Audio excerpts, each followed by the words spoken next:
नाज़रीन, अवामी न्यूज़ में ख़बरनि जो सिलसिलो जारी है। हिन वक़्तु असीं तव्हांखे पीर जे ॻोठ में ख़बर ॾींदा हलूं त पूरे मुल्क जीअं पीर जे ॻोठ में बि 5 फरवरी कश्मीरियुनि जे मज़लूम मुसलमान भाइरनि सां इज़हार हमदर्दी जे लाइ रैलियूं कढी वियूं ऐं कश्मीरी भाइरनि सां इज़हार यकजहती जो साथ निभाइण जो वचन वरजायो वियो आहे।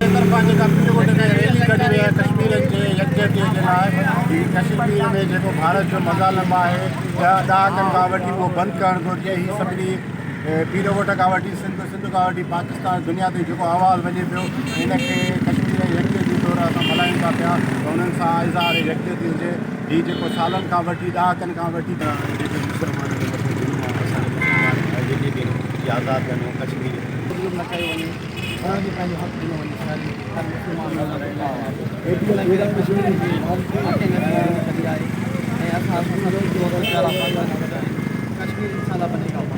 मज़ीद खबरों और तफसीलात के लिए विजिट करें हमारी वेबसाइट www.awamiNewsHD.com।